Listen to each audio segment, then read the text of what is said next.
कार्यक्रम के पुण्यार्चक हैं श्री सुरेश चंद्र जैन, श्री प्रदीप, श्रीमती रजनी जैन, श्री विपिन, श्रीमती वर्षा जैन, आदित्य, आर्निका जैन, मुनीम परिवार। जय जिनेंद्र दर्शकों, मैं हूं अंशिका और आप सभी का स्वागत है मध्य प्रदेश की धर्मनगरी भोपाल के बैरसिया में दशलक्षण महापर्व के मंगल अवसर पर 3 से 12 सितंबर तक आयोजित हुए श्रावक संस्कार शिविर के 9वें दिन की पावन झलकियों में यह आयोजन संत शिरोमणि आचार्य श्री विद्यासागर जी महाराज के मंगल आशीर्वाद से जैन कॉलोनी के श्री विद्यासागर संयम भवन में आयोजित किया गया, जिसमें परम पूज्य प्रशम मूर्ति मुनिश्री अजित सागर जी महाराज, वेलकश्री दया सागर जी महाराज एवं वेलकश्री विवेकानंद सागर जी महाराज का पावन सानिध्य मिला। संस्कार शिविर में अनेक श्रद्धालुओं ने भाग लिया और गुरुवर के मंगल प्रवचन श्रवण कर आध्यात्मिक ज्ञान अर्जित किया। तो आइए दर्शकों, देखते हैं संस्कार शिविर की 25वीं कड़ी यानी 11 सितंबर को आयोजित हुए उत्तम आकिंचन निधन की पावन झलकियां।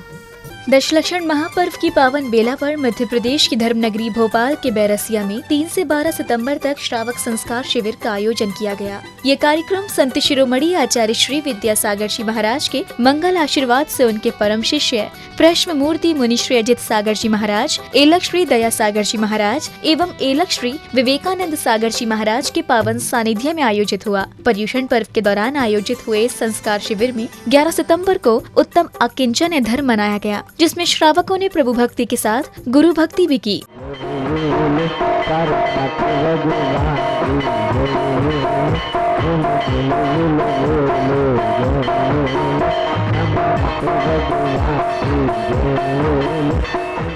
संस्कार शिविर के 9वें दिन का शुभारंभ प्रातः काल में श्री जिनाभिषेक के साथ हुआ।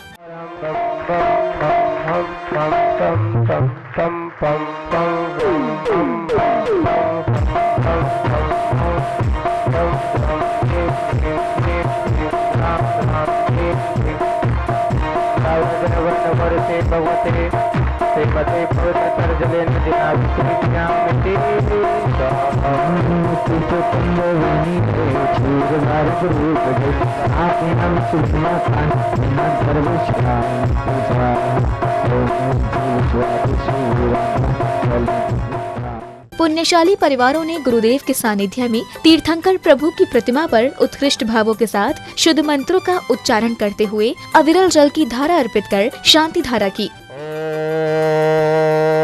ओम ह्रीं श्रीं क्लीं ऐं अरहं बम बम हम सम तम पम वम वम मम मम हम हम सम सम तम तम जम जम जीम जीम झीम झीम द्राम द्राम धीम धीम द्रावते वते श्रीमते ओम ह्रीं क्रों मम पापम खंड खंड दह दह दह दह पच पच पाचय पाचय ओम नमो अरहन झम झीम शीम शीम हम सम झम बम बम यावा वाहा शाम। शांति धारा करने के पश्चात धर्मानुरागियों ने प्रभु के मस्तक पर छत्र स्थापित किया और उनके समक्ष श्रीफल सहित अर्घ्य अर्पित कर मंगल आरती उतारी।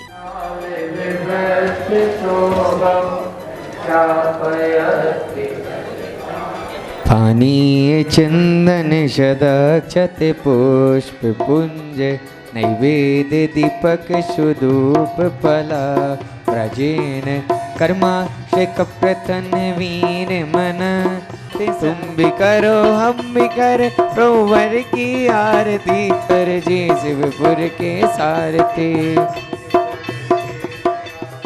तत्पश्चात ही शिवरार्थियों ने उत्तम आकिंचन्य धर्म का पूजन किया। पूजन करते हुए साधर्मियों ने प्रत्येक छंद पर श्री जी को अष्टद्रव्यों से अर्घ्य समर्पित किए।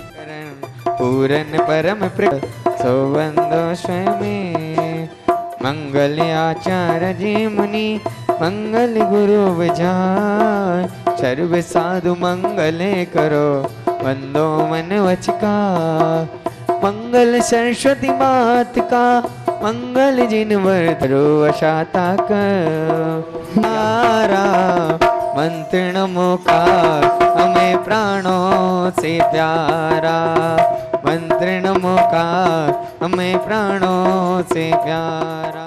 भक्ति के इन्हीं क्षणों में शिवरार्थियों को परम पूज्य प्रश्न मूर्ति मुनिश्री अजित सागर जी महाराज के मुखार बिंद से उत्तम आकिंचन धर्म के प्रवचन श्रवण करने का अवसर मिला।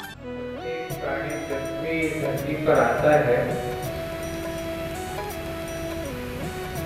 और आते समय बिल्कुल आकिंचन ही होता है। बताओ, कोई सोना चांदी, हीरे जवाहरात, संपत्ति आगे लेके आता है क्या?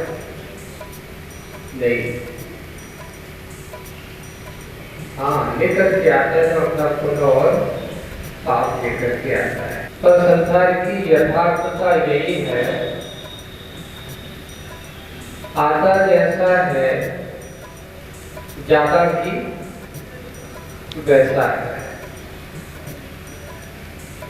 अब ये बात अलग है कि कई लोग बहुत श्रृंगार आदि कर देते हैं, सजा देते हैं, लेकिन सजा दो, कुछ भी कर दो, लेकिन साथ जाने वाला कुछ भी सोचा जाता है, लोगों से कहा जाता है, एक प्रश्न दिया जाता है, सोचो साथ क्या जाएगा, सोचो साथ क्या जाएगा। आपको एक प्रश्न दिया जाता है तो आप क्या सोचते हो, उत्तर क्या मिलता है? इस प्रश्न का उत्तर क्या है? सोचो साथ क्या जाएगा।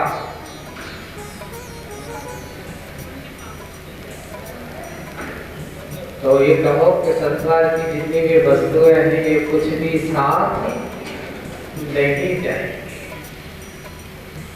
पर जो हमने किया हुआ है परिणाम और जीवन के पड़ाव में, जो मेरा है तेरा है ऐसे भाव के साथ हमने कभी पुण्य किया पाप किया, तो ये पुण्य पाप आपके साथ जाएगा। अब दूसरी बात करते हैं, जिस दिन तुम ये कहते हो कि मेरे भगवान मेरे हैं, तो समय परिग्रह होता है। जिस समय तुम कहो कि भगवान आप मेरे हो मैं आपका हूं, गुरु महाराज को आज जिनको देख करके इनकी वितरागता को देख करके आपके मन में ये भाव आए कि नहीं गुरु महाराज मेरे हैं, देव शास्त्र गुरु को देख करके भवनम के भाव करोगे तो कभी भी तुम्हारा अकिंचन धर्म नष्ट नहीं होगा। लेकिन ये मेरा दुकान है, मेरा घर है, मेरा बेटा है, मेरी संपत्ति है, मेरा पैसा है, जब उनके प्रति हमारा ममदम का भाव जुड़ता है, उससे हम ममदम का संबंध जोड़ करके चलते हैं, तो कहता है ऐसे लोगों के पास अकिंचन धर्म नहीं होता। क्यों नहीं होता? क्योंकि जो बाहरी परिक्रम में रच करके, बाहरी परिक्रम में अपना अस्तित्व मान करके जीवन जीता हो,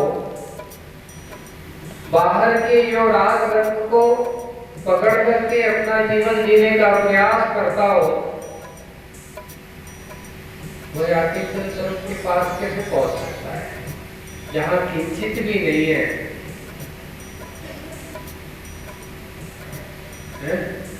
जहां किंचित भी तुम्हारा नहीं है। कोई तुमसे कुछ बता तुम्हारा क्या है, तुम लोगों से कहते तुम्हारा अगर कोई सही दृष्टि से देखा जाए तो तुम्हारी आत्मा के अलावा कुछ भी नहीं है। हम गीत बड़े हैं कि कुछ भी नहीं है तेरा, बोलो एक बहुत अच्छी है कि कुछ भी नहीं है, 2 गज जमीन है। अरे मैं कहता हूँ जमीन भी तेरी नहीं है, तुम्हें क्या पता कि जहां तुम्हें जलाया था उसमें उस जमीन पर कितने लोगों को जला दिया गया है, जहां तुम्हें दफनाया था कितने लोगों को उस जमीन पर दफना दिया है। जमीन का स्वभाव है। देखो किसी ने पूछा धरती कितनी होती है, मैं तो कहता हूँ धरती जैसा अकिंचन स्वाभाविक दूसरी कोई नहीं होती है। सब उसको ये मेरी है मेरी है मेरी है, और वो सबको ले लेती है, पर सबको लेकर के कोई उसकी अपने अस्तित्व को अपने जैसा बना लेती है, और अपना जैसा बना करके उसमें राग देश, चाहे राजा हो चाहे रंग हो, उसमें कोई भेदभाव नहीं होता। ऐसे ही राग द्वेष जो होता है, ममिरम का अभिप्राय जहां जब तक इस जीवात्मा के पास चलता है तब तक ही हर्ष विषाद होते हैं, राग द्वेष होते हैं, खेद खिन्नता होती है। कैसे? आपको एक उदाहरण बताते हैं। एक सेठ की बाजार में अच्छी बड़ी दुकान थी। अब हुआ उनके मन में विचार था कि वो बाजार की दुकान को बेचना है। क्यों? अब करने वाला कोई है नहीं है, इसलिए अब ज्यादा दुकान को रखने की क्या जरूरत है। तो उन्होंने बेटों से कहा, बेटा इस दुकान को बेचना है और इसको बिकाऊ निकाल दो, क्योंकि ये दुकान अभी अपनी है। और उन्होंने बिकाऊ निकाल दिया। और हुआ ये कि जब उन्होंने निकाला और उसको सौदा भी हुआ, लेकिन बातें चीज हुई, कुछ अभी पक्का हुआ नहीं। पिताजी को पता चल गया कि दुकान बिक गई। और हुआ ये कि रात्रि में उसी दुकान में आग लग गई, मकान में आग लग गई, दुकान में, और वो जल करके राख हो गई। सब कुछ था वो तहस नहस हो गया। पता चला पिताजी को कि दुकान में आग लग गई, तो पिताजी को जैसे ही पता चला कि आग लग गई तो मन में तात्कालिक बहुत विकल्प हुआ, मेरी दुकान में आग लग गई। तो एक बड़ा बेटा कहता है कि आप काहे सोचने की जरूरत, वो तो अपन ने कल बेच देगी। तो अपन ने क्या कर दिया था, कल मैंने उसका सौदा कर दिया है, बस बयाना हुआ था, बाकी अभी पैसा इच्छा तो नहीं है, लेकिन हमने वो दुकान बेच दी। पिताजी रो रहे थे, चलो हंसने लगे, चलो अच्छा भाव अपनी दुकान नहीं जाएगी। एक क्षण में तो हंसी के चेहरे पे आ गए, एक क्षण में हो हुआ। इतने में बीच वाला बेटा आया, यहाँ हंसी का माहौल बना ही था और भाई भी वही था। अब अपनी दुकान थी, अपना सौदा करके जल गई तो जल गई, अब उसकी जली, मेरी तो जली नहीं। बीच वाला बेटा आया और भाई से कहता है कि भाई तुम्हारी सुबह तो सौदा तो हुई थी, पर आप कहीं बाहर चले गए थे, शाम को वो आया और मना करके चला गया कि हमें दुकान की जरूरत नहीं है, वो कैंसिल हो गई थी सौदा, इसलिए अपनी दुकान को पिताजी जो हंसमुख हुए थे थोड़े से क्या हो गए, चेहरा उतर गया।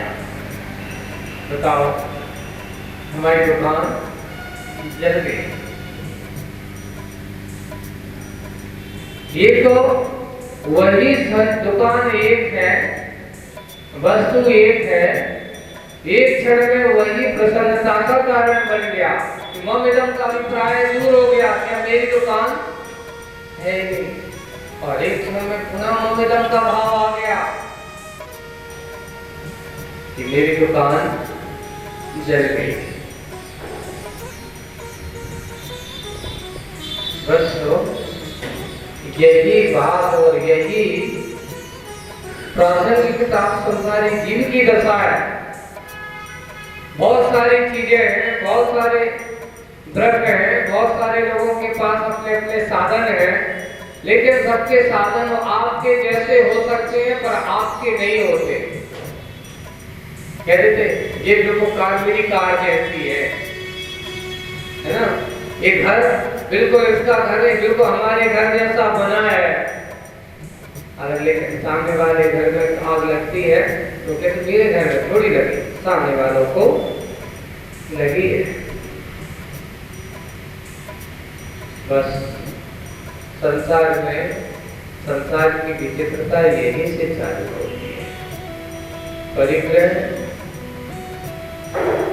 आदमी के परिणामों में हर्ष विषाद को जन्म देता है, लेकिन जहाँ भी परिग्रह नहीं होता, उन्हें कोई हर्ष विषाद नहीं होता, कोई कृतज्ञता नहीं होती।